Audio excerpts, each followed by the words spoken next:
آپ کو یقین ہے کہ اسٹیٹ پاور استعمال ہو جائے گی؟ میں امید کرتی ہوں کہ نہیں ہوگی، مگر آپ دیکھیے شروعات ایسے ہی ہوئی ہے کہ یہ بل جو تھا اسٹیٹ بینک کی خود مختاری جس کو کہی جاتی ہے، یہ کیبنٹ میں پیش ہوا اور کیبنٹ میں 5-7 منٹ میں پاس ہو گیا، اور یہ بہت حیرت انگیز بات ہے کیونکہ آپ دیکھیے کہ یہی کابینہ جو ہے، کیبنٹ تو انہیں کی ہے نا جی، جیسے فائنانس کمیٹی نے بھی پاس کیا تو انہیں کی ہے جی، اور اس میں سارے امریکہ اور برطانیہ کی شہری ہیں، ڈول شہری ہیں، اور انہیں یہ بڑی زبردست بات آپ نے بتائی کہ چونکہ وہ جو وہاں کی ڈویل سٹیزن شپ جو ہے وہ آج پتہ چلتا ہے کہ ہمارے لیے کتنی نقصان دہ ہے۔ جی بالکل، اور آپ یہ دیکھیے کہ اسی کابینہ نے ابھی کچھ دن پہلے، کچھ مہینے پہلے وہ پاس کیا تھا ایک کہ KPK میں پینشنز ختم کر دی جائیں کیونکہ ملک کے پاس پیسے نہیں ہیں۔ جی، اور آپ دیکھیے کہ یہ جو ہوتی ہیں پینشنز، یہ کتنی ہوتی ہیں؟ 5,000 7,000 10,000 15-20 ہزار، مگر انہوں نے کہا پیسے نہیں ہیں۔ مگر آپ دیکھیے یہ جو خود مختاری جس کو کہی جا رہی ہے اسٹیٹ بینک کی، اس کی جو تنخواہ انہوں نے اسٹیٹ بینک کے گورنر کی تجویز کی ہے اور جس کو کابینہ نے 5-7 منٹ میں پاس کر دیا، وہ 1,50,00,000 روپے اسٹیٹ بینک کے پر منتھ۔ جی، کیونکہ انہوں نے کہا ہے 1,30,00,000 روپے وداؤٹ بینیفٹس، اور اگر آپ اس میں بینیفٹس ڈال دیں تو آپ کے 1.5 کروڑ روپیہ آرام سے بچ جائے گا مہینے کا۔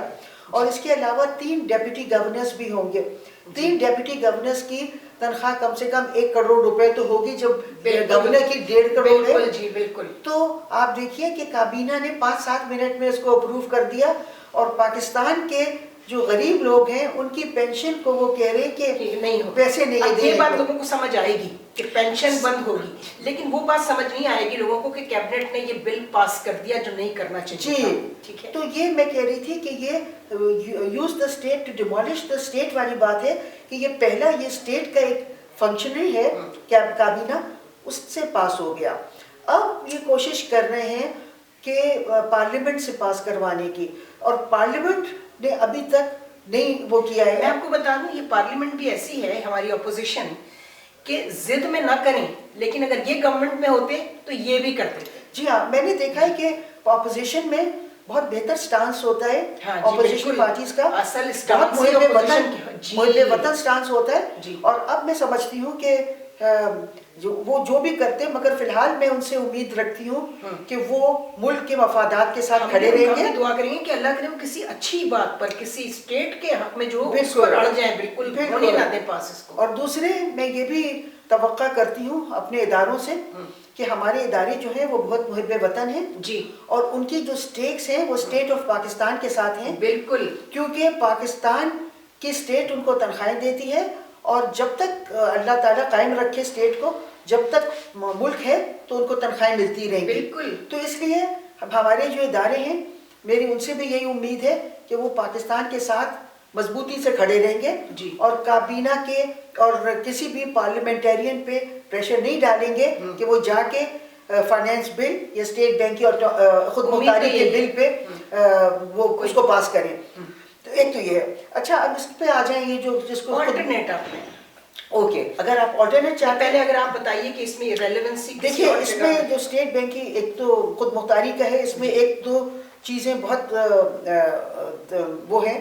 ایک تو اس میں یہ کہا گیا ہے کہ اگر کابینہ جو ہے وہ پارلیمنٹ اگر اسٹیٹ بینک کے سے متعلق کوئی بھی قانون سازی کرے گی تو اس کو اسٹیٹ بینک کی اجازت لینی ہوگی، اور اسٹیٹ بینک یہ اجازت IMF سے اجازت لے کے دے گا۔ اگر IMF اجازت دے گی، جی آپ دیکھیے کہ پاکستان کی جو پارلیمنٹ ہے اس کو اپنے اداروں کے بارے میں قانون سازی کرنے کا حق چھینا جا رہا ہے۔ وہ بھی اسٹیٹ بینک اور IMF انڈائریکٹلی IMF اجازت دے گا، تو ڈائریکٹلی کہ یہ نہیں کہ آپ کو اگر اسٹیٹ بینک پہ کوئی قانون سازی کرنا ہے تو آپ اسٹیٹ بینک سے اجازت لیں، اور اسٹیٹ بینک اجازت دے گا اکانومی کے ریفرنس سے اسٹیٹ بینک کے متعلق، اسٹیٹ بینک سے ہاں جی، اور اسٹیٹ بینک جب اجازت دے گا جب IMF اس کو اجازت دے گی۔ بالکل ٹھیک ہے۔ اور آپ IMF کا دیکھیں، اس کا کانسٹیٹیوشن، اس کے جو 16.4 یا 5% جو ووٹنگ شیئرز ہیں وہ امریکہ کے پاس ہیں۔ اچھا جی تو امریکہ IMF کو بالکل ٹوٹلی کنٹرول کرتا ہے. تو اس کا مطلب ہے کہ اگر آپ کو قانون سازی کرنی ہوگی اسٹیٹ بینک کے بارے میں تو آپ اسٹیٹ بینک سے پوچھیں گے, اسٹیٹ بینک IMF سے پوچھے گا, IMF امریکہ کا ایک ذیلی ادارے کی طرح ہے. تو آپ یہ دیکھیے کہ کتنا خطرناک ہے کہ ہماری امریکہ سے اس وقت بالکل ایڈورسیریل ریلیشن شپ ہے, اور ایک ایسے ملک کے پاس ہم اپنے آپ کو وہ کر رہے ہیں, گروی کرنے جا رہے ہیں. جی تو یہ ایک تو بہت مجھے وہ لگا. دوسرے آپ جیسے میں نے ان کی تنخواہ کی بات کی, جی تو وہ تنخواہ جو ہے اسٹیٹ بینک کے گورنر کی وہ فیڈرل ریزرو کے جو گورنر ہیں ان سے بھی زیادہ ہے, اور IMF کی جو ٹاپ کا پرسن ہے اس سے بھی زیادہ اسٹیٹ بینک کی تنخواہ وہ ریکمینڈ کر رہے ہیں. یعنی IMF کا جو چیف پاکستان میں تو کوئی نہیں ہوتا, نہیں کیا وہاں پر ہیں, وہاں پہ جو ان کے چیف ہے, ہاں تو ان کی, آپ کا مطلب ہے ہمارے گورنر کی اسٹیٹ بینک کی سیلری ان سے زیادہ ہے, ان سے زیادہ ہو جائے گی. یہ تو برائب ہے پھر سیدھی سیدھی. یعنی کہ یہ تو مجھے تو برائب کے علاوہ مجھے تو یہ بالکل ریپریشنز کی طرح لگتے ہیں. جی ریپریشنز وہ ہوتے ہیں جو کوئی ملک ہار جائے تو اس پہ وہ جو ریپریشنز ڈالے جاتے ہیں. تو مجھے تو یہ لگ رہا ہے بڑی عجیب سی بات ہے, پاکستان تو اللہ کا شکر ہے کسی جنگ میں ہارا نہیں ہے, اس پہ یہ ریپریشنز کیوں ڈالے جا رہے ہیں. تو ایک تو یہ ہے. دوسرے یہ ہے کہ وہ اتنی بڑی تنخواہ لینے کے باوجود وہ کسی کو جواب دہ نہیں ہوں گے, جی نہ پارلیمنٹ کو, نہ کیبنٹ کو, نہ پرائم منسٹر کو, نہ پریزیڈنٹ کو. ٹھیک ہے. تو ایسا تو نہیں ہوتا ہے کہ آپ کسی کو اتنی بڑی تنخواہ دے دیں اور وہ کسی کو جواب دہ نہ ہو. مطلب اب آپ ایک فرد واحد کے رحم و کرم پر ہوں گے. جی مگر میں یہ کہنا چاہ رہی تھی کہ اول وہ کسی کو جواب دہ نہیں ہوں گے, یہ کہا جا رہا ہے. وہی اکاؤنٹیبلٹی کہیں بھی نہیں ہے. مگر یہ نہیں ہو سکتا کہ اکاؤنٹیبلٹی ہو نہ, جب آپ اتنی بڑی تنخواہ دے رہے ہیں تو ایسا نہیں ہو سکتا کہ وہ کسی کو جواب دہ نہ ہو. اس کا مطلب یہ ہے,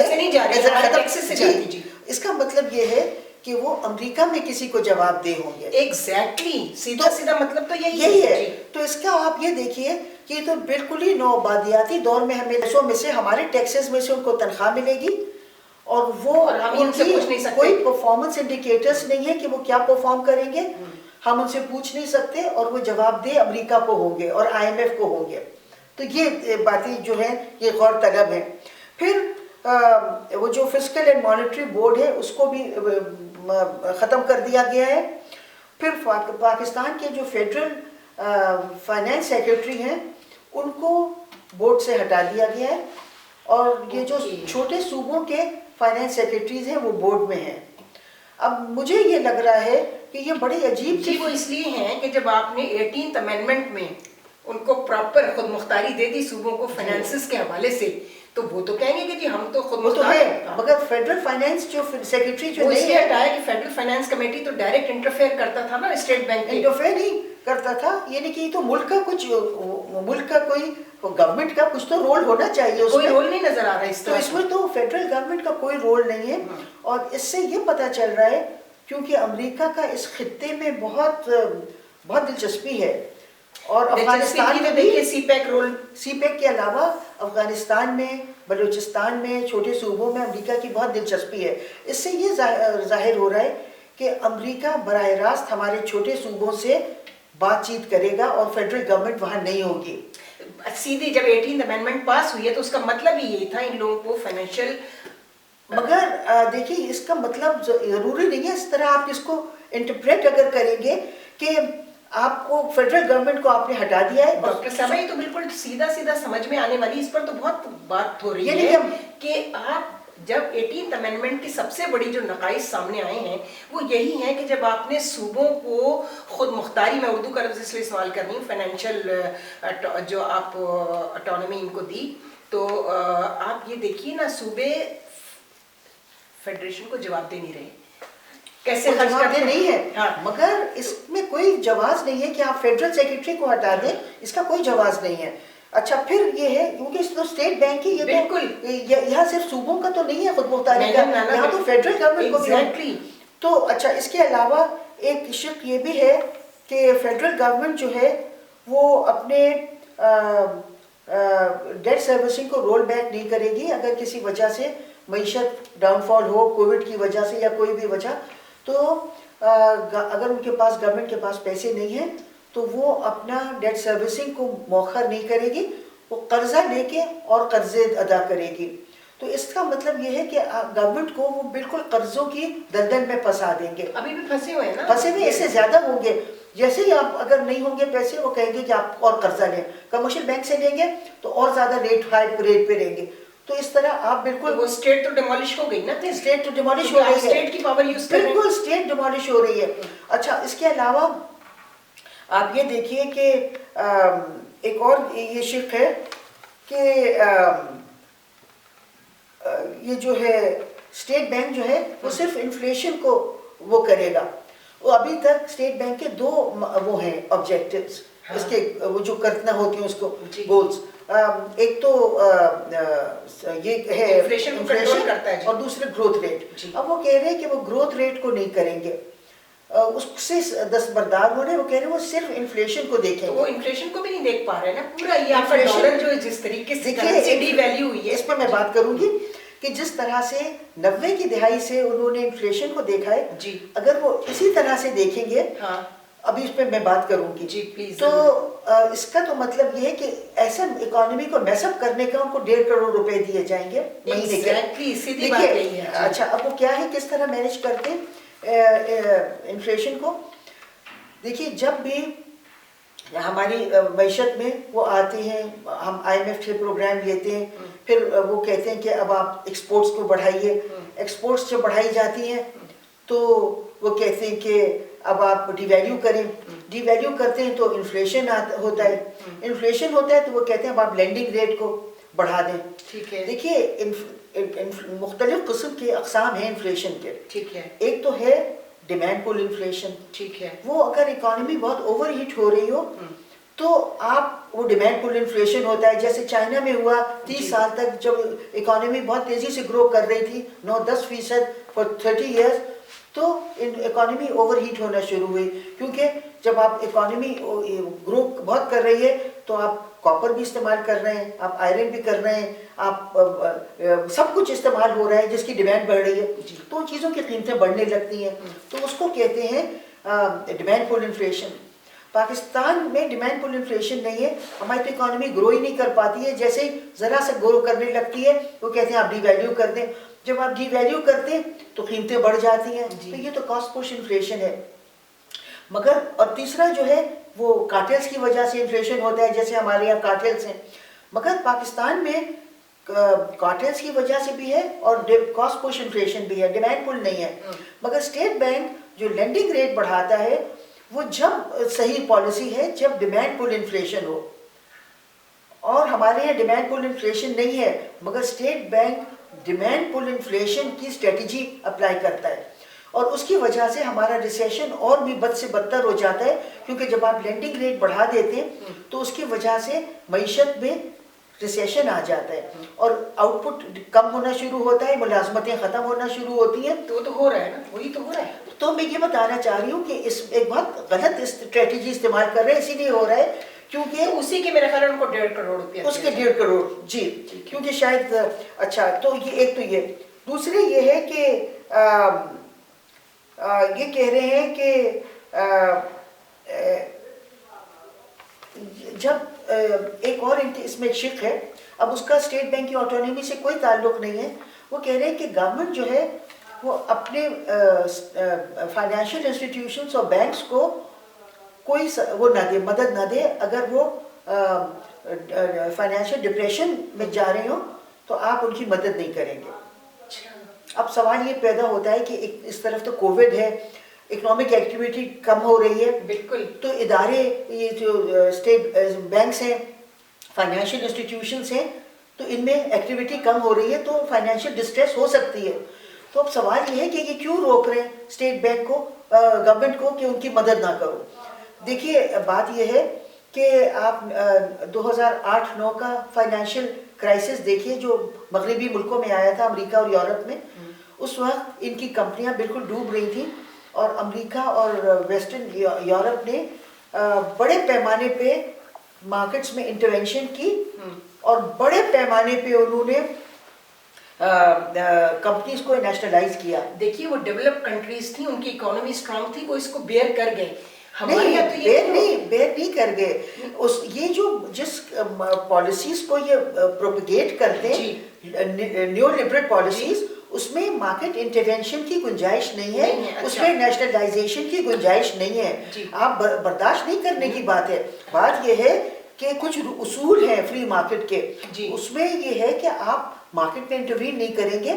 وہ کہتے ہیں اگر کئی کمپنیز ہیں اور وہ نئی فائنینشیل ڈسٹریس میں ہیں, آپ ان کو بے شک ڈوب جانے دیں, اور اس کی جگہ نئی اچھی کمپنیز آئیں گی زیادہ طاقتور اور زیادہ ایفیشنٹ.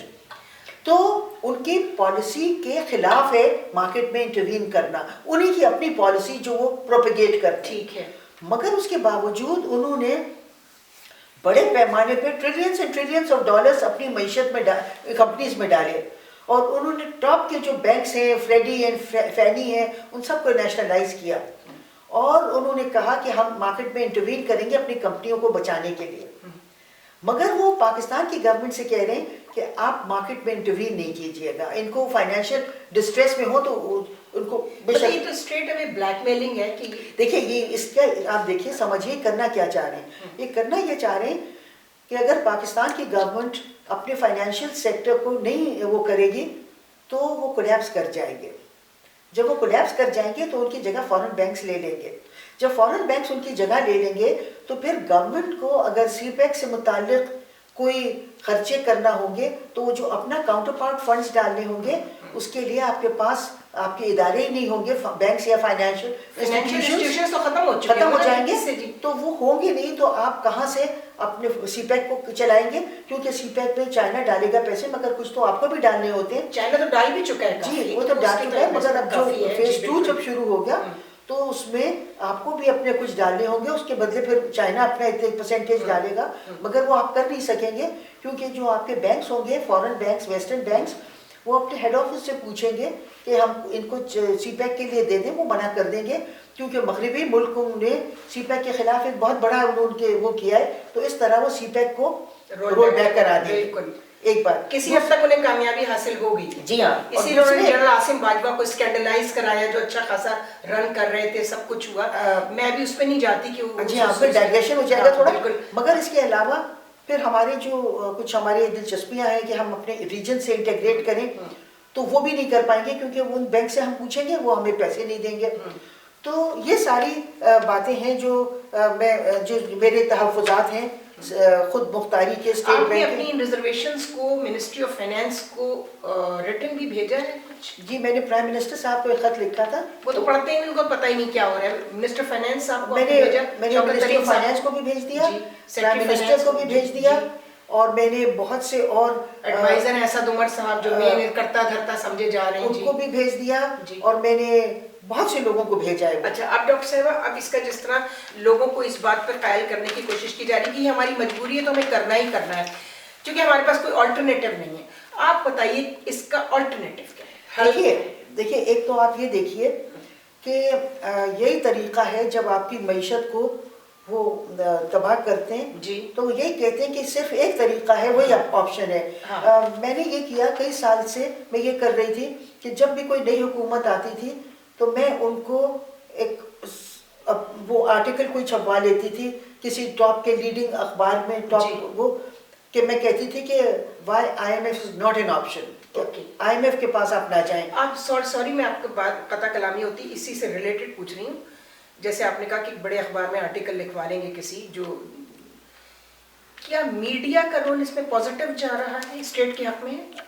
دیکھیے میڈیا کا رول, میڈیا کا رول پہلے 90 کی دہائی میں بہت پازیٹیو تھا. آج کے میں بتا رہی ہوں آپ کو, میں جو آرٹیکلس لکھتی تھی لیڈنگ اخباروں میں چھپتے تھے, اور وہ انہی سارے آرٹیکلس کو جمع کر کے میں نے یہ کتاب میں لیڈنگ نیوز پیپر میں اس کا نام بتا رہا ہے, فائٹنگ امپیریلزم کا تو مطلب ہی یہی ہے. جی تو 90 کی دہائی تک تو یہ تھا, مگر آج یہ صورتحال ہے کہ جو ہمارے اخبارات ہیں اور الیکٹرانک میڈیا ہے اور پرنٹ میڈیا ہے, اگر آپ پاکستان کے مفاد میں کچھ کریں تو نہیں چھاپتے. میرے تو شاید نام سے پابند زیادہ پاورفل جو ہے وہ الیکٹرانک میڈیا اس وقت, اس لیے کہ وہ جی ہاں لٹریسی ریٹ اتنا پیتھیٹک ہے. تو اس پہ کیا پوزیشن ہے؟ اس پہ یہ ہے کہ چند ایک چینلز ہیں جو پاکستان کے مفاد کے لیے کر رہے ہیں کام, اور وہ بلا بھی لیتے ہیں مجھے بھی, مگر ورنہ زیادہ تر جو چینلز ہیں وہ وہی کرتے ہیں جو ان کو باہر سے آرڈرز ملتے ہیں، مگر چند ایک ہیں جو واقعی محب وطن ہیں. میں نے اس میں محمد مالک کا بڑا اچھا،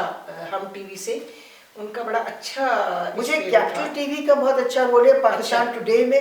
اچھا نہیں، میں الیکٹرانک میڈیا کی بات جی میں بھی الیکٹرانک میڈیا کی بات کر رہی ہوں. پاکستان ٹوڈے ایک پروگرام ہے ان کا ہے، یہ جیو کا بھی ہے، منصور اعظم قاضی کا ہے، منصور قاضی کا ہے. اور اس کے علاوہ کچھ چینلز ہیں، سچ ٹی وی ہے. اور اب یہ تو وہ ہے جو زیادہ دیکھے نہیں جاتے. جی میں جن کی ویورشپ زیادہ ہے، ہاں، آڈینس جن کے زیادہ، ریسیورز زیادہ ہیں، ان چینلز کی کیا پوزیشن ہے، میڈیا کیسے جا رہا ہے؟ ان کی یہی پوزیشن ہے کہ وہ مجھے لگتا ہے کہ اگر آپ زیادہ نیشنل انٹرسٹ کی بات کریں وہ نہیں بلائیں گے. نہیں بلائیں گے. جی ہاں. تو وہ بھی تو ایلیمناٹی جو آپ کا میڈیا ہے وہ بھی تو امریکہ سے کنٹرول ہو رہا ہے، جی پیسہ وہیں سی آئی ایس. اصل میں پہلے مجھے سب بلاتے تھے اور میرے مضمون بھی سارے اخباروں میں چھپتے تھے، ٹاپ کے اخباروں میں. ٹھیک ہے. مگر پھر اکتوبر 2011 میں امریکہ نے ایک کانفرنس کی تھی اچھا میڈیا کی، electronic and print media Pakistan کی. ٹھیک ہے. اور سارے یہ جو الیکٹرانک اینڈ پرنٹ میڈیا کے لوگ ہیں ان کو فری میں، امریکہ کیلیفورنیا میں تھی اور وہاں بلایا گیا تھا. اچھا. اور وہاں سب فری تھا، ٹریول بھی اور کھانا پینا بھی اور رہنا بھی. ٹھیک ہے. بورڈنگ لاجنگ سب فری تھا. اس کے بعد سے میرے آرٹیکلس نہیں چھپ پا رہے. اچھا. اور پرنٹ میڈیا پہ بھی مجھے، الیکٹرانک میڈیا پہ بھی بہت لمیٹڈ ہو گیا ہے میرا رول. اچھا تو کوئی بات نہیں، اللہ کے پاس رجسٹر ہو رہا ہے. ہم اسٹیٹ کے ٹریجری سے آپ بھی سیلری لیتی ہیں، میں بھی پینشن لیتی ہوں، اور ہمارے ٹیکسز سے ان کی تنخواہیں سب کی جاتی ہیں. تو کہتے ہیں نا، مین پرپوزز اینڈ گاڈ ڈسپوزز. تو you have done your level best, اور آگے بھی آپ رکنے والی تو چیز لگ نہیں رہی ہے مجھے، بالکل بھی میری طرح ہی ہے. تو آپ مجھے یہ بتائیے کہ یہ آپ کے پاس سجیشنس کیا ہیں اس کا آلٹرنیٹو، تاکہ یہ کہیں کہ جی نہیں، یہ تو ہم کہیں گے آلٹرنیٹو تو ہے. جی آلٹرنیٹو بتانے سے پہلے میں بالکل بہت ہی بریفلی آئی ایم ایف کی اسٹریٹجی آپ کو بتاؤں کہ ان کی اسٹریٹجی کیا ہے. اچھا. تاکہ اس میں کیا مسئلے ہیں اور میرا آلٹرنیٹو ان کو کس طرح بہتر کرتا ہے. ٹھیک ہے. دیکھیے آئی ایم ایف کی جو سارا زور ہے وہ ایکسپورٹس بڑھانے پہ ہے کہ آپ اپنے ایکسپورٹس تو بڑھ نہیں رہی. جی. اور اس کے لیے وہ کہتے ہیں کہ آپ ڈی ویلیو کریں کرنسی کو. ٹھیک ہے. آپ جب ڈی ویلیو کرتے ہیں تو اس کی وجہ سے ہماری جو ایکسپورٹس ہیں وہ بڑھ نہیں رہی باوجود ڈی ویلیویشنس کے. تو اس میں پھر یہ ہوتا ہے کہ پھر وہ کہتے ہیں اور ڈی ویلیو کرو، تو وہ یوں اس طرح ڈی ویلیو کرواتے ہیں. ڈالر کہاں پہنچ گیا ایگزیکٹلی، اس کی وجہ سے پرائس ہائیک جو ہے ہر چیز تو. جی میں اسی پہ آ رہی ہوں. تو ایک تو اس کی وجہ سے انفلیشن بہت ہو جاتا ہے، کیونکہ جب آپ ڈی ویلیو کرتے ہیں تو آپ اپنے ایکسپورٹس کو بہت سستا کرتے ہیں، مگر آپ کی امپورٹس مہنگی ہوتی جا رہی ہیں. تو امپورٹس مہنگی ہوتی ہیں تو مارکیٹ میں را مٹیریل مہنگا ملے را گا، مٹیریل، کیپٹل گڈس، تیل، یہ سب مہنگا ہو رہا ہے. بالکل. تو اس کی وجہ سے مہنگائی بہت آ رہی ہے. پھر جب مہنگائی آتی ہے، بہت زیادہ مہنگا ہوتا ہے، تو وہ کہتے ہیں لینڈنگ ریٹ بڑھا دیں. تو لینڈنگ ریٹ بڑھا کے پھر وہ اکانومی میں آؤٹ پٹ کم ہو جاتا ہے. لینڈنگ ریٹ جب آپ بڑھائیں گے تو سرمایہ کاری نہیں ہوگی، سرمایہ کاری نہیں ہوگی تو آؤٹ پٹ گروتھ اور امپلائمنٹ گروتھ متاثر ہوں گے. بالکل. آپ دیکھیے کہ 90 کی دہائی میں 20 لاکھ لوگ ان امپلائڈ ہو گئے، کیونکہ اس زمانے میں بھی یہی ہم حکومتیں تھیں اور یہ آئی ایم ایف سے بہت قرضے لے رہی تھیں، اور اس کی وجہ سے جو ریسیشن آیا اس کی وجہ سے 20 لاکھ لوگ، یعنی جو ہماری elected so called democratic political governments آنی شروع ہوئی ہیں جی 90 میں، 90 سے لے کے نواز شریف صاحب پھر بے نظیر، پھر نواز شریف پھر بے نظیر کیے، ٹھیک ہے. ان کے بعد ایک پیریڈ آتا ہے مشرف صاحب کا، وہ تو اس میں اکانومی کی کیا پوزیشن تھی؟ اس پہ بھی پالیسیز تو وہی رہی، پالیسیز وہی مگر تھوڑا سا آئی ایم ایف سے تھوڑا سا ڈسٹینسنگ ہوئی. سلمان شاہ صاحب کا کچھ بہتر رول تھا؟ میں تو نہیں بہتر کہوں گی، مگر میں سمجھتی ہوں کہ تھوڑی سی ڈسٹینسنگ تھی، مگر پالیسیز وہی تھی. اچھا. تو اچھا، تو یہ تو ان کے پالیسیز کا یہ ہے کہ آپ نے بتا دیا آئی ایم ایف کی یہ پالیسیز ہیں. اب آپ جو سجیشن دینا چاہتی ہیں کہ آلٹرنیٹو کیا ہے؟ جی اب میرا جو آلٹرنیٹو ہے وہ یہ ہے کہ میں کہتی ہوں کہ آپ صرف ایکسپورٹس پر مت انحصار کریں. ٹھیک ہے. کہ ایکسپورٹس تو ایک آپ کا ذریعہ ہے فارن ایکسچینج کا مانی. جی ریمیٹنس آتا ہے. جی ریمیٹنس تو ایک اور ہے، مگر ایکسپورٹس ایک ذریعہ ہے. بالکل ایکسپورٹ ذریعہ فارن ایکسچینج کا. مگر اس کے علاوہ اور بہت سے طریقے ہیں آپ کے فارن ایکسچینج کمانے کے.